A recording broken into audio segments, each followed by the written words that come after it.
ইষ্টপ্রাণ শ্রদ্ধেয় শ্রীযুত সাধন মণ্ডল দাদা, পূত পবিত্র এসপিআর, পাঞ্জাধারী কর্মী, retired IPS officer, secretary Satsang Deoghar, Kolkata থেকে যুক্ত রয়েছেন আমাদের সঙ্গে। শ্রদ্ধেয় দাদা, জয়গুরু।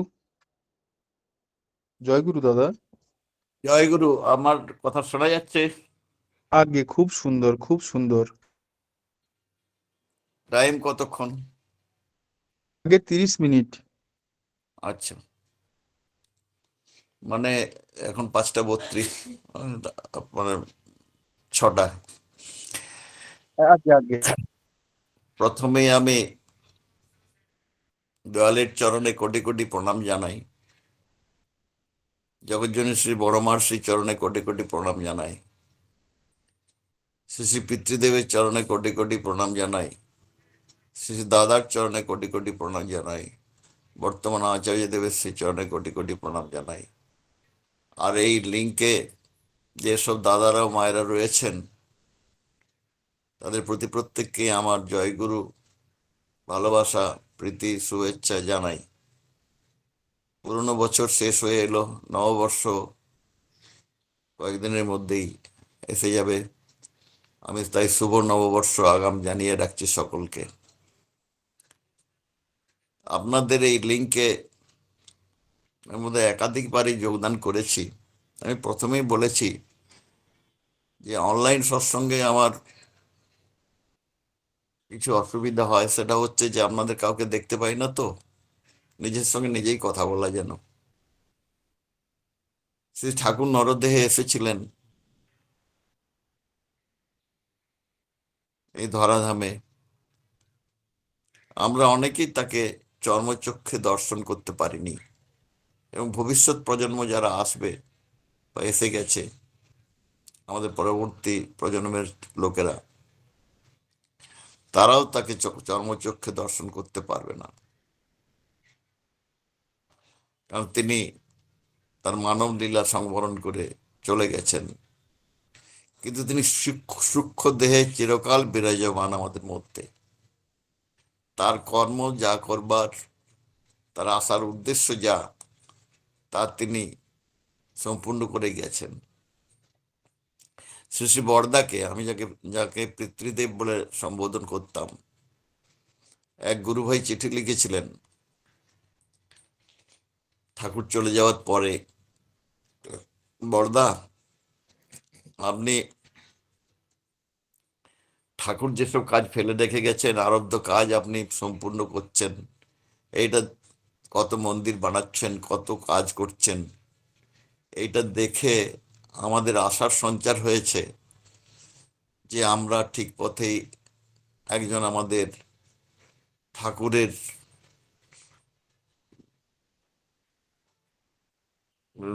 মানে রেখে যাওয়া মানুষকে পেয়েছি, যিনি আমাদের ঠিক পথ দেখিয়ে চলবেন।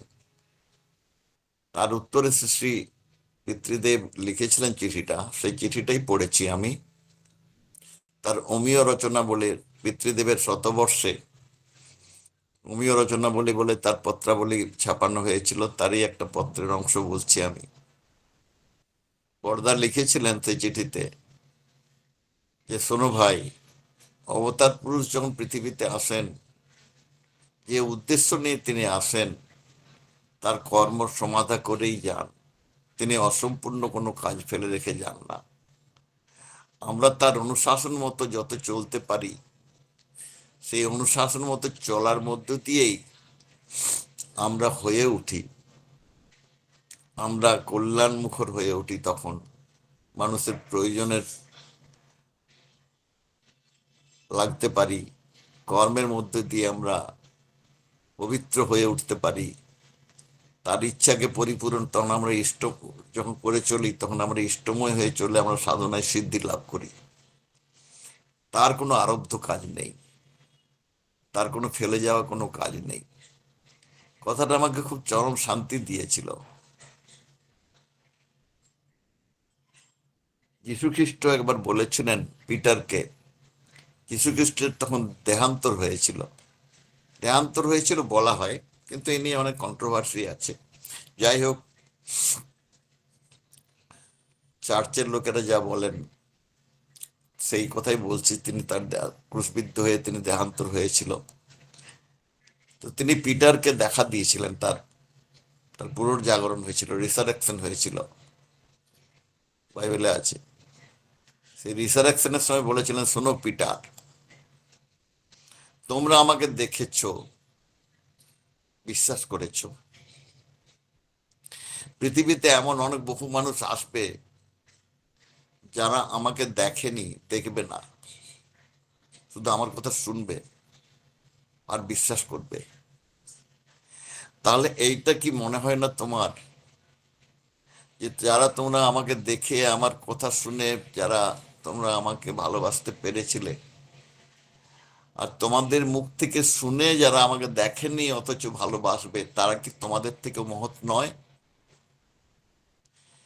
এই কথাটা বহুকাল আগে আমি পড়েছিলাম। অবতার পুরুষরা আসেন, তার লীলা সংবরণ করে আবার চলে যান, যা দেবার দিয়ে চলে যান। শ্রীরামকৃষ্ণ বলতেন, বাউলের দল এলো, গাইলো, নাচলো, চলে গেল।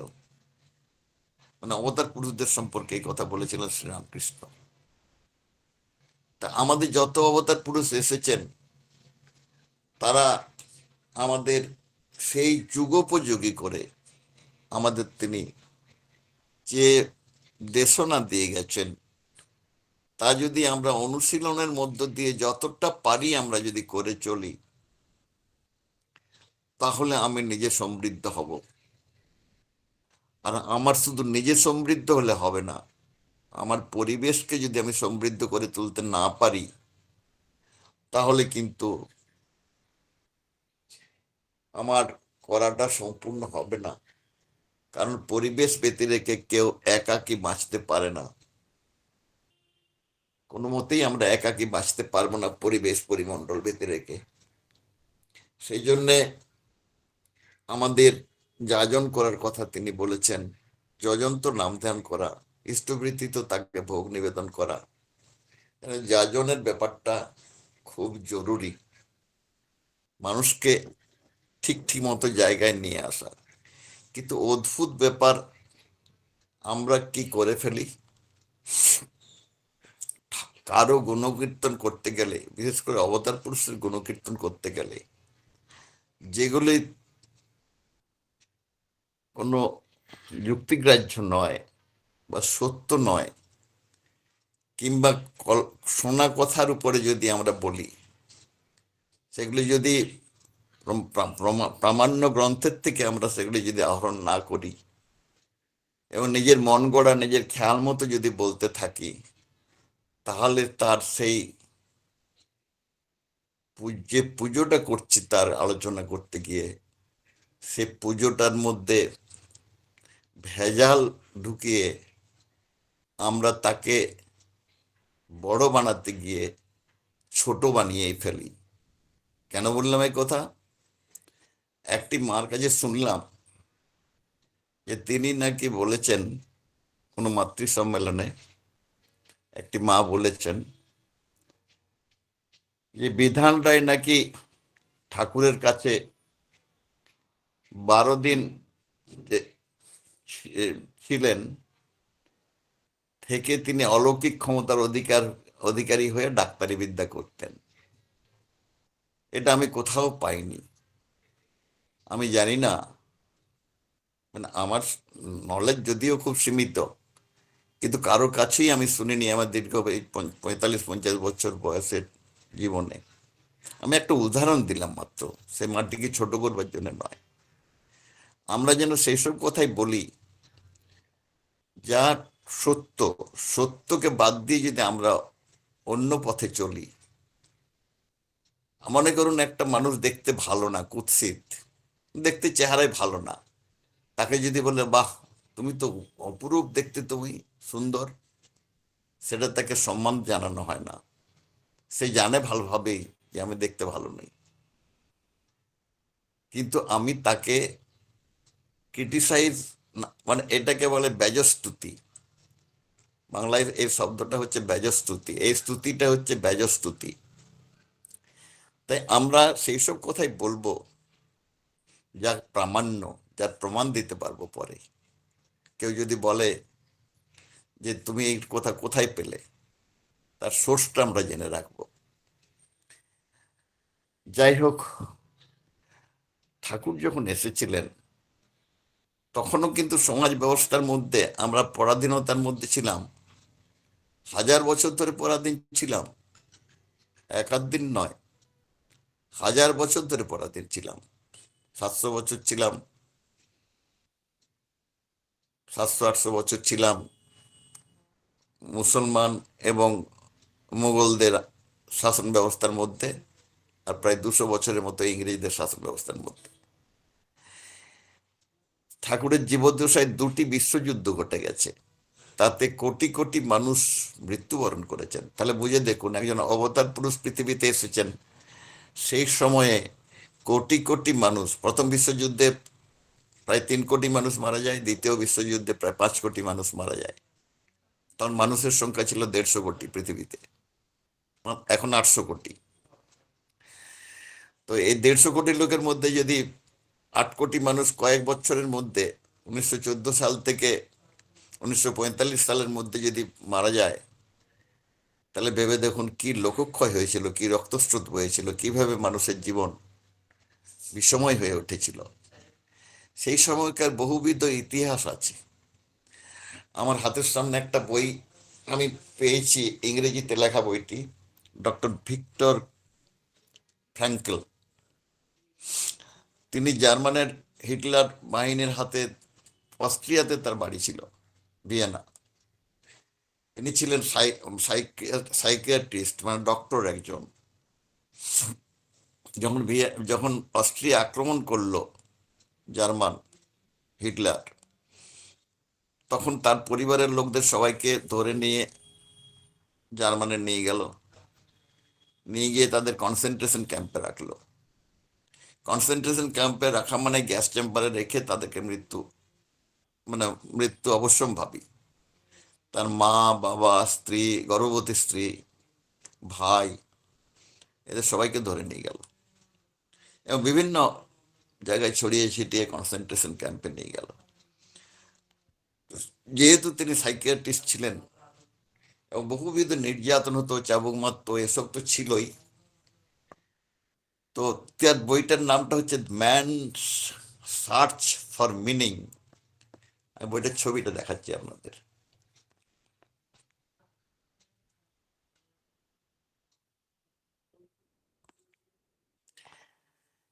ম্যান সার্চ ফর মিনিং বইটার মধ্যে তার বক্তব্য যে আমরা যত দুঃখের মধ্যেই থাকি না কেন, যত মৃত্যু ভয়ের মধ্যেই থাকি না কেন, আমাদের চেতনার শক্তি এতটাই বৃদ্ধি করতে হয় পজিটিভ ওয়েতে, যে তার মধ্যেও আমরা যেন বেঁচে থাকতে পারি। ঠাকুরই সেই কথাটা বারবার বলেছেন। এই বইটার সঙ্গে তার ঠাকুরের বলার মিনিংটা মিলে যায় বলে এটা বলছি। ম্যান সার্চ ফর মিনিং, আমার যে এই জীবনটা পেলাম তার মানে কি। আমাদের জীবনে 3টায় বস্তু আছে, আমাদের জীবনের ঘটনাক্রমে দেখা যায়। কি কি? প্রথম হচ্ছে যে আমাদের যে প্রবৃত্তিগুলি রয়েছে, সেই প্রবৃত্তিগুলি এই জীবন চলনার সাথে কিরকম হয়। আমি খেতে খুব ভালোবাসি, আমাদের ইন্দ্রিয় যে চাওয়ার মধ্যে, ভোগের বস্তুর মধ্যে আমাদের খাদ্য রসিকতার একটা দিক আছে প্রথমেই। তা আমি ভালো খেলাম, যেখানে যা ভালো খাবার সেগুলো দেখে খুব উৎকৃষ্ট খাবার সংগ্রহ করে খাই, আমি উপভোগ করি। কিন্তু খাবারটা যখন খাই, তখন যখন প্রথম গ্রাসটা খাই তখন খুব তৃপ্তি পাই। দ্বিতীয় গ্রাসটা যখন খাই, তার তৃতীয় গ্রাসটা যখন খাই, এইরকম করতে করতে যখন পেটটা অর্ধেকের বেশি ভর্তি হয়ে যায়, তখন আর তত স্বাদ লাগে না। তারপর যখন পেটটা ভর্তি হয়ে যায় পুরো, খেয়ে, তখন ওই খাদ্যটা দেখে এটা সরিয়ে নিয়ে যাওয়া, আর ভালো লাগছে না দেখতে। তার মানে এটা আমাদের কাছে, এটা কিন্তু চিরন্তন নয়, ক্ষণিকের। এই ভোগটা কিন্তু ক্ষণিকের ভোগ, ক্ষণিকের তৃপ্তি, চিরন্তন তৃপ্তি আমাকে দিতে পারছে না। এই একটা হচ্ছে আমাদের ভালো লাগার, মিনিংয়ের, লাইফ আমাকে একজন বলেছিল, যদি ভালোই না খেতে পেলাম তাহলে বাঁচার মানেটা কি হয়, আমাকে একজন পুলিশের বন্ধু বলেছিল। তো সে আজকে অবশ্য বদলে গেছে, আর বয়সও হয়েছে তার, আর আমার ইয়াং স্টেজে বলেছিল।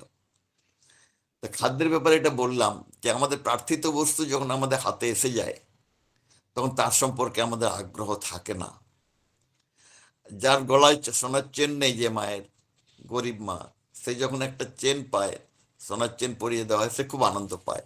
কিন্তু এটা পরে থাকতে থাকতে থাকতে থাকতে এত সহজ হয়ে যায়, তখন ওটাকে তার তুচ্ছ মনে হয়। তাহলে আমাদের মধ্যে মিনিংফুল কোনটা হবে, যে যা আমাদেরকে তৃপ্তি দেবে আজ, মানে আজন্মকাল, যা কখনোই আমাদের এই তৃপ্তির থেকে আমি কখনো সরে যাব না। দ্বিতীয় তৃপ্তির একটা কারণ হতে পারে আমরা আহরণ করতে পারি কর্মের মধ্যে, এনগেজমেন্টের মধ্যে। আমি কোনো একটা চাকরি করি, চাকরিটা আমার এত করতে ভালো লাগে এবং এত, বা ব্যবসা করি বা চাষবাস করি, এটার মধ্যে আমি একটা তৃপ্তি পাই, সৃষ্টির একটা আনন্দ পাই। কিন্তু চাকরি তো চিরকাল থাকবে না, একদিন তো শেষ হবে, সে তৃপ্তিও তো একদিন ধ্বংস হয়ে যাবে। আর একটা তাহলে আর একটাতে তৃপ্তি পেতে পারি জীবনের টোটাল মিনিংফুলনেসের মধ্যে। সেই মিনিংফুলনেসটা কি? সেটা হচ্ছে ঈশ্বরকে পাওয়া, ঠাকুরকে পাওয়া, গুরুকে পাওয়া। পাওয়া মানে কি? তিনি কি এসে আমার সামনে দাঁড়াবেন? পাওয়া মানে কি তিনি আমার সামনে এসে দাঁড়িয়ে দেখা দেবেন? তা হতে পারে না।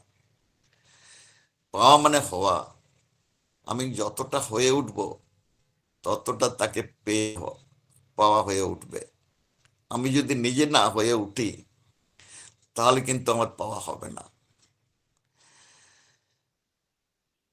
এই যে ঈশ্বর কোথায় আছেন, থাকেন কোথায় তিনি, তাকে দেখা যায়? শ্রীরামকৃষ্ণ বিবেকানন্দকে ঈশ্বর দেখিয়েছিলেন। বিবেকানন্দ কি কোনোদিন বলেছেন যে ঈশ্বর দেখতে কেমন? দেখিয়েছিলেন শ্রীরামকৃষ্ণ? কোনো বইয়ের মধ্যে পেয়েছেন? কি দেখেছিলেন তিনি? তিনি যেটুকু বর্ণনা করেছিলেন যেন সমস্ত পৃথিবী, বিশ্ব ব্রহ্মাণ্ড ঘুরছে, তার অস্তিত্ব বিলুপ্ত হয়ে যাচ্ছে, এরকম একটা অবস্থার সৃষ্টি হয়েছিল। তখন বলেছেন আমার মা আছে, ভাই আছে, আমাকে এ কি করে দিলে তুমি? বিবেকানন্দ বলেছেন। তখন শ্রীরামকৃষ্ণ বলেছেন থাক, এবার পরে দেখা যাবে। কিন্তু আমি যে এত গুরু ভাইয়ের সঙ্গে মিলেছি, এইরকম কি কোনোদিন আমাদের অনুভব হয়েছে যে বিশ্ব ব্রহ্মাণ্ড ঘুরছে, চারিদিকে আমাদের ঈশ্বর দর্শন হয়েছে? তোমার ঠাকুরত্ব না জাগলে তোমার কেউ ঠাকুরও নয়, তোমার কেউ কেন্দ্রও নয়। ঠাকুরত্ব জাগা মানে কি? ঠাকুর বলেছেন সত্যানুসরণের প্রথমে, ঠাকুরত্ব জাগা মানে কি? ঠাকুরত্ব জাগা মানে ঠাকুর যা যা নিয়ে ঠাকুর হয়েছেন তাই তাই গুণগুলিকে আমার মধ্যে, নিজের মধ্যে প্রস্ফুটিত করা, চেষ্টা করে চলা। তিনি আমাদের কতগুলো তুক দিয়েছেন, যজন যজন ইষ্টবৃত্তি, যজন নাম, তিনি অবিরাম নাম করতে বলেছেন, অবিরাম নাম করতে বলেন, নামবিহীন হয়ে থাকতে বারণ করেছেন। করে দেখতে পারি আমরা। আমরা 1 ঘন্টা, 2 ঘন্টা, 3 ঘন্টা, 4 ঘন্টা নাম করলে বুঝতে পারবো, হয়রান হয়ে যায়। তবে 24 ঘন্টা নাম তো দূরের কথা। তাহলে যাজন বলেছেন মানুষের কাছে, তাকে, তিনি কি চেয়েছিলেন এই পৃথিবীতে এসে? তিনি বুঝেছিলেন যে আমাদের সামনের দিনগুলো খুব ভালো নেই, কারণ সুসন্তানের জন্ম হচ্ছে না। সুসন্তানের জন্ম আরো বিকৃত হয়ে উঠবে, কারণ বিবাহগুলি খুব সুচারুভাবে হচ্ছে না। সুবিবাহ না হলে, বিবাহের একমাত্র উদ্দেশ্য হচ্ছে সুসন্তান পাওয়া, সুপ্রজনন। কারণ যে জীবের সমস্ত ব্যবস্থাটার মধ্যে যে প্রজনন ব্যবস্থাটা আছে, সেটা যদি ঠিক ঠিক মতো না হয় তাহলে সুসন্তান কোনোদিনই আসবে না। প্রাচীন যুগে সুসন্তান পাওয়ার জন্যে কি গ্রহণ করা হতো, কি বলা হতো? দশবিধ সংস্কার পালন করার দরকার ছিল, তারা পালন করতেন। সেই দশবিধ সংস্কারটা কি? আমি তা বলে যাচ্ছি, একটু একটু বোরিং লাগবে, তবু আপনাদের বলছি। কারণ একটা সুসন্তান পেতে গেলে এই যে ব্রাহ্মণদের যে সব থেকে বড় করে বলা হতো, ব্রাহ্মণরা সেটা পালন করতেন। আমি আইনের ছাত্র, পুলিশের চাকরি করেছি। এই আইন ব্যবস্থা নিয়ে পুরাকালে কিরকম ছিল সেই মনুর সময় থেকে আমি চর্চা করেছি এবং একটা বইয়ের মধ্যে আমি লিখেছি। সেই বই থেকে আমি একটু শোনাচ্ছি। এটা দশবিধ সংস্কারটা ছিল, খুব সরলীকৃত ভাবে আমি বলছি। 1 নম্বর হচ্ছে গর্ভাধান, 2 নম্বর হচ্ছে পুসংবন, 3 নম্বর হচ্ছে অন্নবল্লবন ও সীমন্তনয়ন, 4 নম্বর হচ্ছে জাতকর্ম ও নিষ্ক্রমণ, 5 নম্বর হচ্ছে নামকরণ, 6 নম্বর হচ্ছে অন্নপ্রাশন, 7 নম্বর হচ্ছে চূড়াকরণ, 8 নম্বর হচ্ছে উপনয়ন, 9 নম্বর হচ্ছে সমাবর্তন এবং 10 নম্বর হচ্ছে বিবাহ। আমি একটু ভাগ করে করে বলছি। গর্ভাধানটা কিরকম? স্ত্রী পুরুষের মিলনের সময় যেমনতর, ঠাকুর বলছেন এটা, স্ত্রী পুরুষের মিলনের সময় যেমনতর ফিজিক্যাল স্টিমুলাস থেকে ইনস্টিংক্ট ও টেম্পারমেন্ট প্রিভেল করে। মিলনের সময় যখন যেমন আমার ফিজিক্যাল স্টিমুলাস আছে, আমি যদি শুভ চিন্তার মধ্য দিয়ে থাকি এবং আমার ইনস্টিংক্টে যদি শুভ সম্পন্ন হয়, তাহলে সন্তানের সেই গুণগুলি নেমে আসতে পারে। তাহলে এই গর্ভাধানের সময় পুরুষ এবং নারীর সেই ঈশ্বর চিন্তায় মগ্ন থাকা দরকার। ঠাকুর বলছেন গর্ভাধানের সাইকোফিজিক্যাল স্টিমুলাস যাতে উত্তম হতে পারে তারই ব্যবস্থা করা আছে। ঋত্বিকাচার্য মহর্ষি চরকের উক্তির ব্যাখ্যা করেছেন এটি নিয়ে।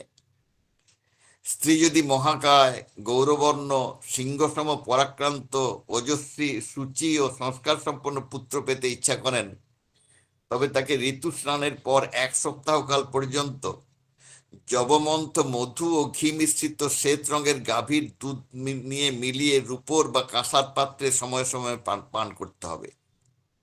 আর শালিধানের চাল বা জবের অন্ন খাবে। শুভ্র গৃহে বাস করবে। ওই 1 সপ্তাহ সহবাস করবে না। অষ্টম দিবসে পুত্রকামা স্ত্রী অগ্নিতে আহুতি দান করবেন। তৎপরে যজ্ঞে ব্যবহৃত ঘৃত পান করবেন। পরবর্তী 8 দিন স্বামী সহবাস করবেন। এটা হলো গর্ভাধান। বুঝতে পারছেন? এটা মেনটেন করতো। 2 নম্বর হচ্ছে পুংসবন। পুংসবন হলো উত্তম পুরুষ সন্তান পাওয়ার পথ। পুরুষ সন্তান পাওয়ার পথ, কন্যা সন্তান নয়। আমি দেখেছি ওখানে ঠাকুরের কাছে যেত, অনেকগুলো মেয়ে হয়েছে, সে বলতো আমাকে একটা ছেলে দেন ঠাকুর। তখন ঠাকুর যেসব বলতেন, দাদাকেও বলতে শুনেছি, পৃথ্বীদেব বড়দাকেও বলতে শুনেছি।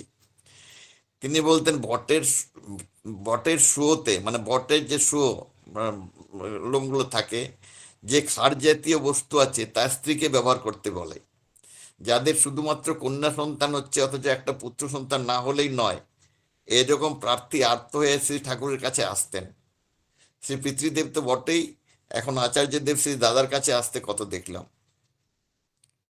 তৃতীয় হচ্ছে অনবলবন ও সীমন্তনয়ন। সীমন্তনয়ন সম্পর্কে বললেন কি, যে গর্ভস্থ যে ফিটাস বা ভ্রূণ, ভ্রূণে যখন প্রাণ সঞ্চার লক্ষণীয় হয়, তার আগেই এই পদ্ধতি গ্রহণ করার বিধি। গর্ভবতী স্ত্রী যাতে স্বামী ও তার স্বামীর পূর্বপুরুষদের মহিমা মহিমা শ্রবণ করার মাধ্যমে আবিষ্ট হয়ে থাকে এবং তার গর্ভস্থ ভ্রূণকে অমন্তর গৌরবময় জীবনে জীবন্ত করার একান্ত প্রার্থনায় যাতে যত্নশীলা হয়ে ওঠে, তার সযত্ন প্রয়াসটি সীমন্তনয়ন। বোঝা গেল? গর্ভবতী স্ত্রী যখন তার মধ্যে ভ্রূণ সঞ্চার হয়েছে এইটা অনুভব করলো, তখন তার স্বামীর পূর্বপুরুষদের সম্পর্কে গল্প গাথা, তাদের বীর গাথা, তাদের ভালো ভালো কাজের গল্প শুনতে থাকবে। সে তখন ঘৃণ্য লোভনীয় জীবন পরিহার করে চলবে সাধ্যমতো। অর্থাৎ তাই হলো অনবলবন। 4 নম্বর হচ্ছে কি, জাতকর্ম নিষ্ক্রমণ। শ্রী ঠাকুর বলেন এটা হচ্ছে সাইকোফিজিক্যাল হাইজিনিক অ্যাফেয়ার, যাতে গর্ভস্থ জাতক ও প্রসূতি কোনো প্রকার মানসিক, শারীরিক ও বৈধানিক অবস্থার মাধ্যমে পুষ্ট থাকতে পারে। অর্থাৎ প্রসূতি যাতে সদা সর্বদা আনন্দে উৎফুল্ল থাকে সেই পরিমণ্ডলে তাকে রাখতে হবে। সর্বদা ইষ্টচলন ইষ্ট মননে কালযাপন করতে হবে। মানসিক উদ্বেগ অশান্তি ভয় যাতে তার মনে রেখাপাত না করে, তৎপরে জাতক যাতে যথাযথ বিজ্ঞানসম্মত উপায়ে ভূমিষ্ঠ হতে পারে তার জন্য ব্যবস্থা নিতে হবে। এইগুলি করতে হবে। যতক্ষণ ভ্রূণটি তার পেটের মধ্যে থাকবে সে যেন আনন্দে থাকতে পারে, তাকে যেন দুঃখ না পায়, ঝগড়াঝাটি তার সঙ্গে যেন কেউ না করে। কারণ কি জানি, একটা সন্তান পাওয়া মানে, যে বাড়িতে যে পুরুষের বাড়িতে পুরুষ জন্মায় ঠাকুর বলতেন, নারী জন্মায় না, নারী সয়ালের কাজ করে, এটা ঠাকুরের তত্ত্ব। আমি তাত্ত্বিক আলোচনার দিকে গেছি, তো আজকে আমি তাত্ত্বিক আলোচনাই করছি। অতএব তার পূর্বপুরুষরা যেভাবে ছিলেন সেইভাবে তাদেরকে যখন আনছেন, অতএব আমি যাকে গৃহবধূ করে নিয়ে আসছি সে তো দাসী মাত্র কোনো মতোই নাই। যদিও যাওয়ার সময় বলে, মা তোমার জন্য আমি দাসী আনতে যাচ্ছি, কিন্তু দাসী তো নয়, সে গৃহলক্ষ্মী। তার পরবর্তী প্রজন্মকে যে পুরুষটি বিবাহ করছে সেই পুরুষটি আবার জন্মাবে তার সন্তানের মধ্যে। এইরকম বড় পারস্পরিকভাবে হাজার হাজার হাজার হাজার বছর ধরে, লক্ষ বছর ধরে সে জীবন্ত থাকবে। যার মাধ্যমে থাকবে সেই গৃহলক্ষ্মী, সেই বধূ, সে কতখানি সম্মানীয়া, কত দামি, তাকে ব্যতি রেখে বংশধারা বন্ধ হয়ে যাবে। এবারে নামকরণ। শ্রী ঠাকুরের অননুকরণীয় ভাষায় এটা বলছি। নামকরণ হচ্ছে সন্তানের সত্তায় অনুসৃত ইনস্টিংক্ট বা সহজ সংস্কার, যা তার টেম্পারমেন্টে থেকে প্রিভেল করে, নিয়ন্ত্রণ করে। যে বাক্য বা যে নামকরণের স্টিমুলেটিং নার্চার হতে পারে, তৎসহায়ক বাক্য নামে তাকে অভিহিত করা হয়। নামকরণটা এমন হবে, আমি কি ধরনের সন্তান চাইছি তার নামকরণটা তার মধ্যে হবে। তাই আমরা নামকরণটা ঠাকুর বাড়িতে যেয়ে করাই। অনেক সময় আমরা আছে ঠাকুর বাড়িতে গিয়ে নামকরণ করাই, আমরা একটা সহজ পথ অবলম্বন করেছি। এবারে অন্নপ্রাশন। যখন জাতককে শক্ত খাবার খাওয়ানো উচিত সেই সময়ের দিনটিকে সেরিমনির মধ্যে উদযাপিত করে মর্যাদা দান করি এবং শুরু করি। শুভানুধ্যায়ীরা জাতক ও প্রসূতিকে আশীর্বাদ করেন বেঁচে থাকা এবং বেড়ে ওঠার জন্য। তাহলে অন্নপ্রাশনের প্রয়োজনটা বুঝতে পেরেছেন। তারপর হচ্ছে চূড়াকরণ। এই চূড়াকরণ মানে হচ্ছে প্রেরণ করা। চূড় ধাতুর অর্থ প্রেরণ করা। শিক্ষার জন্য গুরু সকাশে প্রেরণ করাকে বলে চূড়াকরণ, মানে গুরু গৃহে পাঠানো, অর্থাৎ হাতে খড়ি দেওয়া, শিক্ষার পাঠ শুরু করা। তারপর হচ্ছে উপনয়ন। উপনয়ন হচ্ছে দ্বিতীয় জন্ম, দ্বিজাতিকরণ, ব্রহ্মচর্যার সময় প্রবেশের দিন এটি। এই দিন আমরা শাস্ত্র পাঠ করে পইতে নেওয়া হয়। আগের দিনে ওই দিন থেকে গুরুগৃহে শিক্ষার জন্য পাঠানো হতো। তারপর হচ্ছে সমাবর্তন। শিক্ষার সমাপনের দিবসটি নির্দিষ্ট অনুষ্ঠানের মাধ্যমে শেষ করা হয়। তারপর শিক্ষার্থী ফিরে আসে গৃহস্থ আশ্রমে। এখন আমরা বিশ্ববিদ্যালয়ে এই শিক্ষা সমাপ্ত করে সমাবর্তন উৎসবে ডিগ্রি নিয়ে থাকি। এবং শেষ সংস্কার হচ্ছে বিবাহ। সেটা করে বলেছে, যেমন করে যে যে প্রকারে বিবাহ করলে সপারিপার্শ্বিক নিজের ইষ্টপ্রাণতার সহিত সেবা ও সম্বর্ধনা বাঁচা বাড়ায় প্রগতিপন্ন হতে পারে, তা অনুপাতিক নিয়মে সহধর্মিণী রূপে যথাবিধি স্ত্রী গ্রহণী বিবাহ। এইখানে গন্ডগোলটা পাকিয়ে গেছে। আমি শুধু মায়েদের কয়েকটা কথা বলছি ঠাকুরের দেবী সূক্ত গ্রন্থ থেকে। এটা পড়ে দুঃখ পেতে পারেন, কিন্তু পাওয়া ভালো। যে মেয়েরা স্বামী অনুবর্তিনী নয় কো, স্বামীর শেয়ানুপোষণী নয়, অনুচর্যা পরায়ণ নয়, মনোবৃত্তি সারিণী নয়, ইষ্টখ্রিস্টীয় ধর্মানুসারিণী নয় কো, দ্রোহ ভাবাপন্ন, তারা যদি ভরণ পোষণের দাবি করে তার নীতি বা বিধি সঙ্গত নয়। আর সেই দাবিটাও কাম শুল্কের ঐক্যদেশিক জবরদস্তি ভিন্ন আর কিছুই নয় কো, যার ফলে পুরুষরাও এমনতর তথাকথিত বিবাহ নিবন্ধকে অবৈধ অনুপচারী দায় বলেই মনে করে। বুঝতে পারছেন কত কড়া ঠাকুর, কত কঠিন শব্দ ব্যবহার করে দিলেন মায়েদের সম্পর্কে, যে পুরুষের কোনো দায় থাকবে না তার উপরে। এরকম ক্ষেত্রে দাদা, বৈধ 1 মিনিট দাদা, আর 1 মিনিট। 1 মিনিট আছে, আমি শেষ করলাম আমার বলার যে জায়গাটুকু শেষ হলো। আগে না, আপনি সম্পূর্ণ করেন, 1 মিনিট আছে। 1 মিনিটে হয়ে যাবে। আচ্ছা, আমি সেই মাপ করেই করেছি। তো মায়েদের আমি এইটুকু অনুরোধ করবো জোড়হাত করে, যে ঠাকুরের কথাগুলি মানলে সম্পূর্ণভাবে মানুন, তাকে বিকৃতিকে টেনে এনে আজ সমাজ ব্যবস্থার মধ্যে, তার বলে কি আমরা জানি তালিবানি শাসন ব্যবস্থা নিয়ে আসছি? এই নিয়ে তালিবানি শাসন ব্যবস্থার মধ্যে আমরা যেসব কথা আলোচনা আরম্ভ করেছি, যে স্বাধীনতা বলতে কিন্তু স্বেচ্ছাচারিতা নয়, যা খুশি মন যাবে করে বেড়াবো, স্বাধীন সুয়ের অধীন হওয়াকে বলে স্বাধীন, মঙ্গলের অধীন হওয়াকে বলে স্বাধীন। স্বাধীনতা এখন স্বেচ্ছাচারিতায় পরিণত হয়ে উঠেছে চতুর্দিকে। এই স্বেচ্ছাচারিতা আমার দিকে ধ্বংসের পথে নিয়ে যাবে। যে গুটি কয় মানুষ আমরা মেনে চলবো ঠাকুরের বিধিগুলিকে, তারাই আমরা এই পৃথিবীতে স্থায়িত্ব লাভ করব। কারণ যত সভ্যতাই দেখেছি, মহেঞ্জোদারো সভ্যতার থেকে আরম্ভ করে ওই মানে আসুরীয় সভ্যতার থেকে আরম্ভ করে মিশর সভ্যতার থেকে আরম্ভ করে, সভ্যতার শেষ নেই, 25-30টা সভ্যতার কথা বলতে পারি যেখানে মানুষ ধ্বংস হয়ে গেছে। ঠাকুর সেটা জানতেন বলেই সে তার সভ্যতাকে রক্ষা করার জন্য এসেছিলেন, আমাদের দিয়ে গেছেন। তাই আমি আপনাদের কল্যাণ প্রার্থনা করছি তার শ্রী চরণে। জয় গুরু সবাইকে।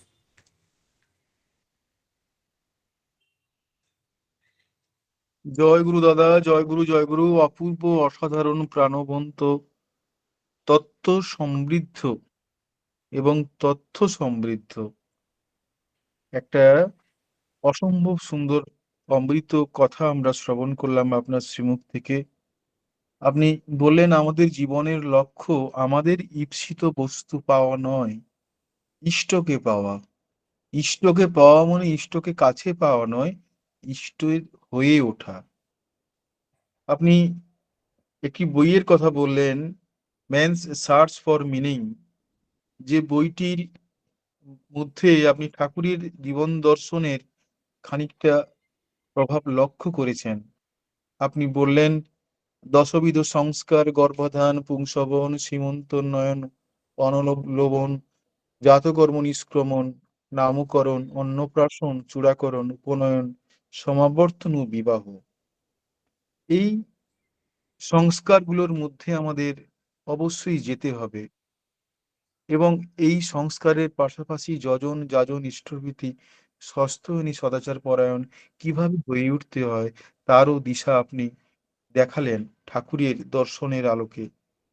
আমরা অসম্ভবভাবে আমরা যাজিত হয়েছি, আমরা আপ্লুত হয়েছি।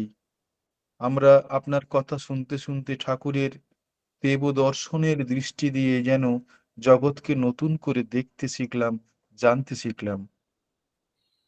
আপনার কথা আমাদেরকে ভীষণভাবে অন্তর ছুঁয়ে গেল, দয়ালের চরণে নিবেদিত হলো, আমরা প্রসাদ রূপে গ্রহণ করলাম। দয়ালের রাঙা রাতুল চরণে আপনার এবং আপনার পরিবারের প্রতি প্রত্যেকের সপারিবারিক সপারিপার্শ্বিক সুস্থ স্বাস্থ্য মঙ্গলময় জীবন কামনা করি। ভালো থাকুন, সুস্থ থাকুন, দয়ালের চরণে এই কামনা করি। খুব ভালো থাকবেন, সুস্থ থাকবেন। মাঝে মাঝে আপনার কথা যেন আমরা শুনি, আপনি যেন আসেন আমাদের কাছে, এই কামনা করি। জয় গুরু দাদা, জয় গুরু।